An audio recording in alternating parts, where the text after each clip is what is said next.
Hey there, Mission. I'm Tim Brown from Rick Brown Family Funeral Home, and I want to invite you to join me on Commerce Conversation, the business, community, and innovation here in Mission, Texas, the official podcast of the Greater Mission Chamber of Commerce. You know, each episode, we're bringing you exclusive interviews with local business leaders, entrepreneurs, and change makers who are living right here in the Rio Grande Valley doing business here in Mission. They're driving innovation in our community. We will dive deep into the issues that matter to you, the business growth to community events and everything that comes in between. You can catch this podcast on YouTube, Spotify, and Apple Podcasts. Make sure to subscribe. Never miss an episode.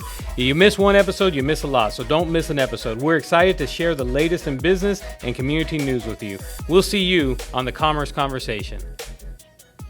Welcome again to our Commerce Conversation, business, community, and innovation, where we talk about the businesses that are in the city of Mission, how our community can support you, and what innovative ways we at the Greater Mission Chamber of Commerce can help grow your business and raise awareness about your organization. I'm Tim Brown with Rick Brown Family Funeral Home, and today we're going to be diving into the history of the city of Mission. You know, before we jump in here, I just want to say this is actually our first episode. The last one was a pilot. We got a little experience. I got told by my daughters I should be looking at the camera a little more. So if you see me looking up a little awkward, that's probably what it is. But I want to thank you for tuning in. We realize that a lot of you watch this, and you may not even be members of the Chamber of Commerce, but you're certainly welcome, and we're glad to have you if you're a new listener. Today, I'm joined by Cynthia Lopez. She's the director of the Mission Historical Museum, and I've got a little bit about her. She holds a BA in anthropology and an MA in museum science and an MS in forensic science from Texas Tech University. Cindy, that's a whole lot to say right there. Red Raider, very proud. There you go. I don't know. Some of our listeners might be V's up, but we'll just leave that alone for now. She's worked as a research coordinator for the Institute of Forensic Science, developing research aligned with its mission, and as a forensic scientist, providing impartial scientific evidence for legal investigations and collaborating with law enforcement. Tell me what that means in English. I'm the expert that they call to look at bones. The expert they call to look at bones. That's pretty exciting. Yes, There's probably not a whole lot of people that can say they do that. No. All right, so you are the curator and is it archivist? That was my first position. Okay. Well, how about this? My first position I actually technically held at the Mission Historical Museum was as a volunteer. Okay. When I graduated from Texas Tech with my first degree, I transitioned into a professional career as the curator archivist of the Mission Historical Museum, and then I left again and I came back as a director. How exciting. So tell me what it is about history that got you so involved. What made you want to become a historian? I'm not sure if it's so much, and this may be controversial, I'm not so sure if it's so much about the history part of it, more so as the preservation aspect of it all. I consider myself more a museum professional above being a forensic scientist, above being an anthropologist, and above being a historian, because without the principles of best practices in the museum science world, there is no documentation and there is no preservation of our history. You know, you're talking about preservation, and I mentioned this to you earlier, that one of the thought process behind having this podcast is there's so many businesses that they'll become a member of the Chamber of Commerce, but then they're gone. For whatever reason, the business doesn't make it. Right. And, you know, nobody preserves the history of all these business people that have been successful year after year after year here in the city. And I think that there's such knowledge that you can gain from talking to someone that's been successful and realize that those successful people probably went through some hard times as well. And so that kind of correlates along with what we're doing here, is preserving that information. Correct. Tell me, you know, there's so many myths about the city of Mission.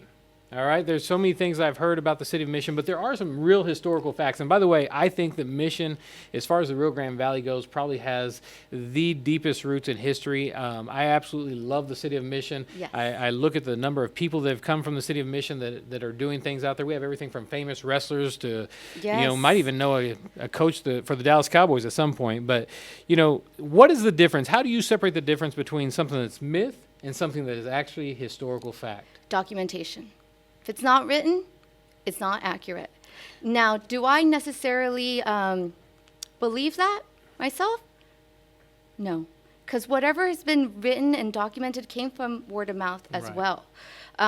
Do we necessarily need photos to justify or a title or a deed to prove it? perhaps, but there are parts of our history that we take on to be true that have been passed down from word of mouth, aka oral history. So now that's where oral history becomes immensely important, because it is more so a verbal documentation of the history. You know, and I grew up here in the Valley, and so I'm a South Texas boy, and obviously the culture here is Hispanic culture. And going to friends' houses as growing up, I heard so many stories about the generation before, Yes. and I don't know that I ever saw any documentation, but that oral history Is there. from all of my friends' parents, I can remember those vividly. And you know, it's funny, and I'm sure this happens to you as well. I understand you're a missionite, grew up here, but I'll drive by a building, and all of a sudden, a story I heard about that building will come into mind, and you know, I don't know. There's just something nostalgic about this city here. So as we move on, tell me a little. You know, you're the city historian. So is there a lesser known historical event here in the city of Mission that excites you, or is there a time period that you think that people just aren't aware enough about? And I'll give you an example of what I think. You know, we're getting ready to have the Citrus Fiesta come up in January. It's a great parade, don't get me wrong, but when I was a kid, I would stay up all night long with my dad, and it was the funnest night of the year. We were slicing oranges, slicing grapefruit, and sitting there stapling them all night long. I'm sure for the adults that was work, but for me, I loved every second of it. We were just having a blast, got to stay up all night long with a staple gun. Yeah. And you know, but that's something that my kids never got to experience, you know, Right. and some of that falls on me, obviously. But is there something in Mission history that you think people are not very aware of? That it wasn't supposed to be the Texas Citrus Fiesta, it was supposed to be the Texas Onion Festival. Are you serious? And a freeze actually killed the onion crops, and then we kind of pivoted into citrus. I didn't know that. That is... Is it documented? I've only read it in about one or two places, and then that's where all that comes in. Yeah. But yes. That is amazing. I had no idea of that. And so now I guess there's another city in the valley, and we won't Took over the Onion Festival. we won't give them a lot of publicity, No. but there's another city in the Yes, there valley sure that is. does have an onion festival. Well, that's so interesting. And I do have another one that involves the Greater Mission Chamber of Commerce as All well. right, let's hear it. The golf course was developed in the early 1930s, and there was a huge rush to have the golf course be prepared within a time period so that it'd be ready for the first Texas Citrus Fiesta. And that's when the first tournament occurred, which was the Golden Grapefruit Classic. The Chamber of Commerce was instrumental in developing that first 9-hole golf course that Roy Conway kind of spearheaded in developing to be a part of the festivities of Texas Citrus Fiesta. So I'm not real sure what that meant, but what I think you said is that if you're a golfer in Mission, you should join the Mission Chamber of Commerce. Join the Mission Chamber of Commerce, golfers. That's right. You can pay it back to us. But how exciting. I didn't realize that at all. You know, and I grew up on the golf course. Our house, the hole number 8 and 9 were at the back door of our house, and so we were always over there harassing golfers and trying to sell them golf balls and stuff, but I did not realize that. I believe it's the second oldest municipal golf course in the state of Texas. There's no way. Wow, that really is amazing. Who would have guessed that we have such a gym right here with Sherry Golf Course?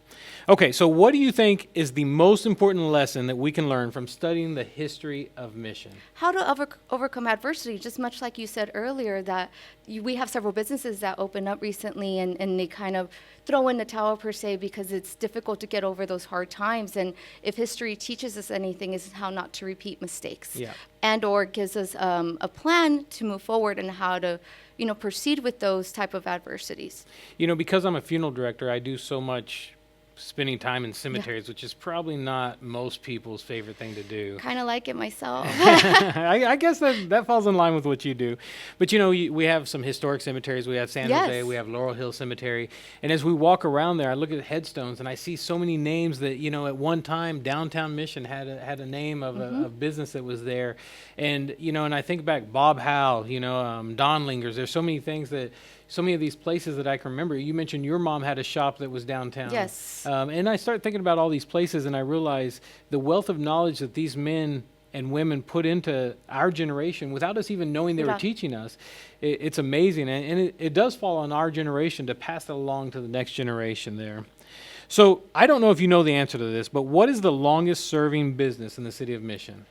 Technically, it would be the city of Mission. Okay. Established in 1908, if you want to get a little technical. But there are so many what is known more so as pioneer families who have had businesses here since the start of Mission and have continued to have a business of some shape, or form, not necessarily the same business. One that comes into my head is, of course, the Austin family, and Barrera family, which Ben Olivares now still has a Barrera Supply Company. That is correct. Yeah, but they opened a cemetery as well, Yes. Garden of Angels.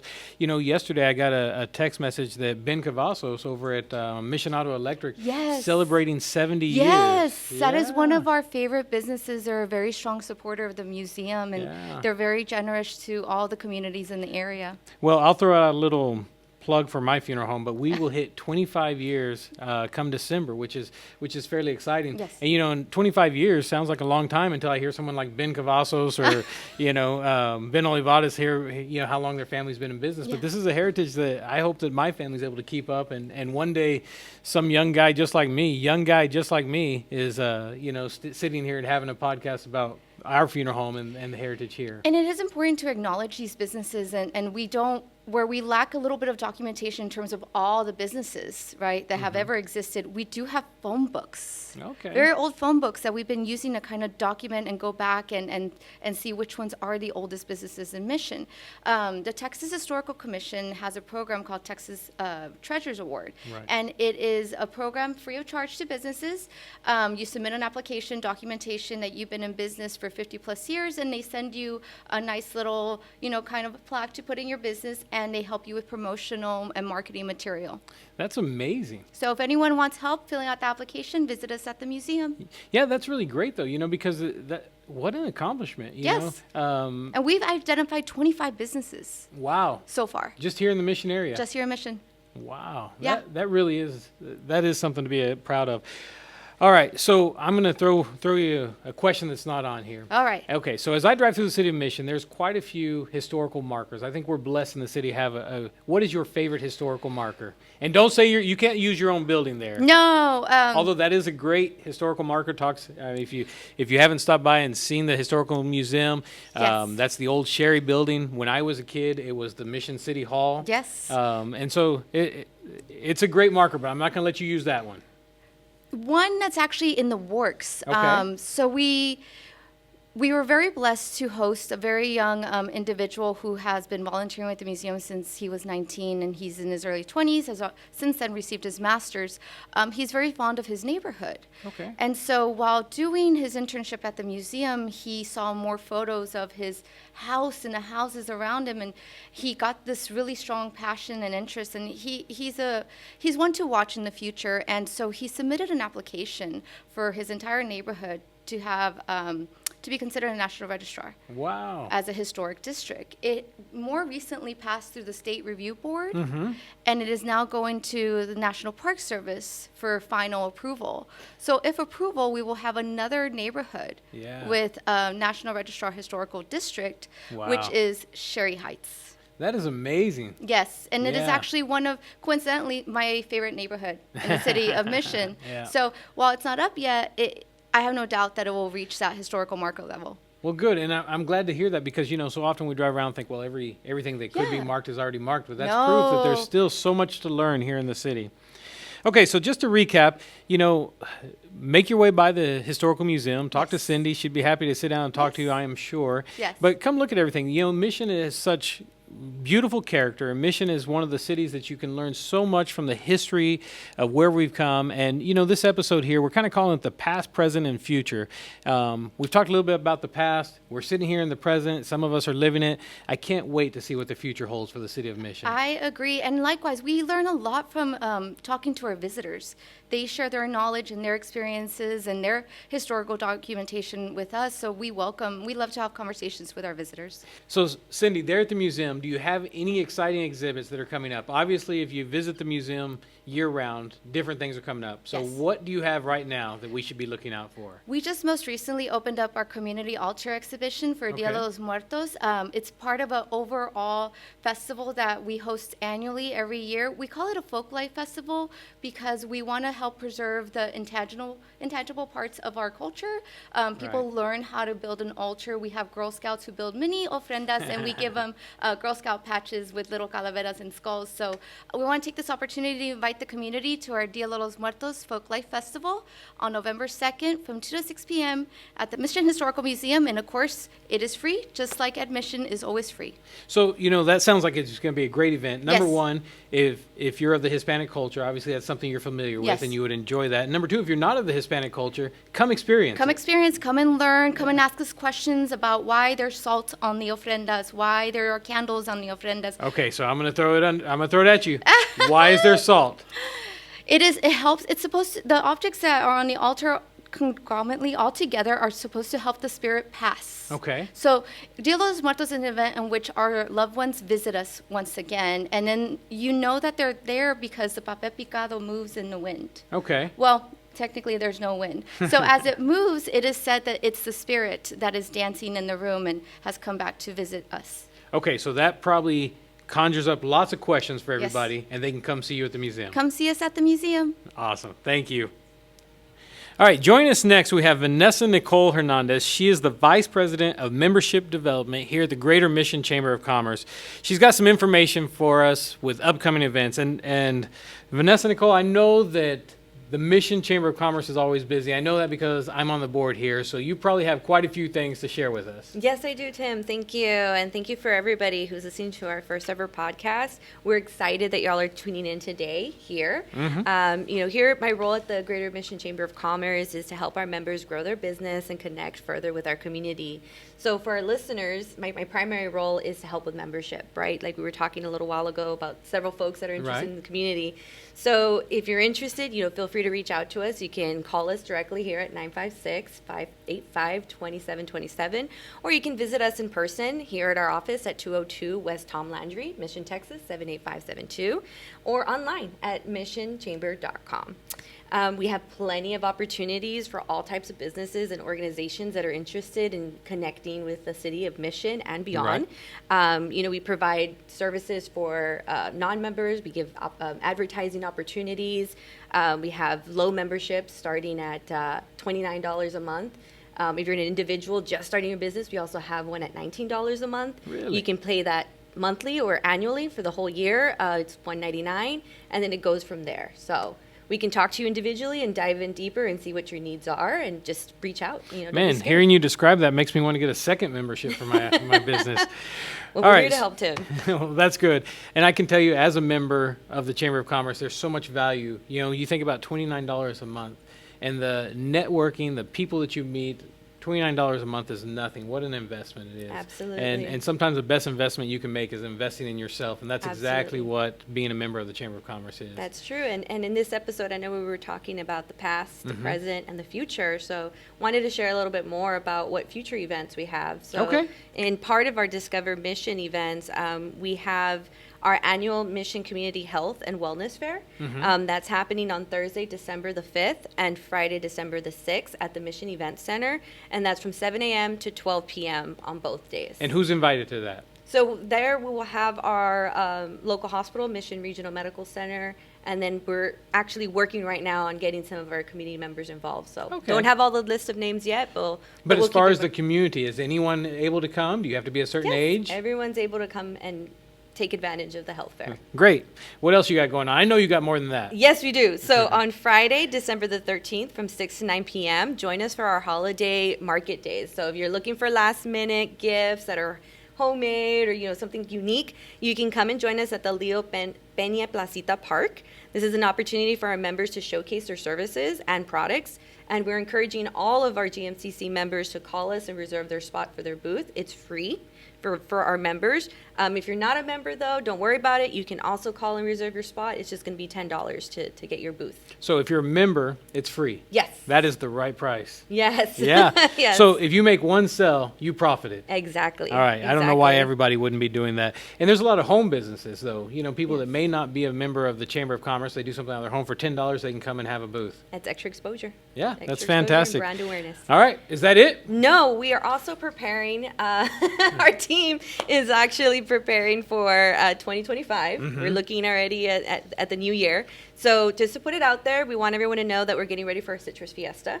I know that Cynthia talked a little bit Right. about that earlier, so we want folks to know that we're asking our restaurants to get involved with the Citrus Fiesta this year. We'll have more details about that and what it'll look like, but I do know we're looking at, I believe, appetizers and drinks for our restaurants to be involved in through the Citrus Fiesta.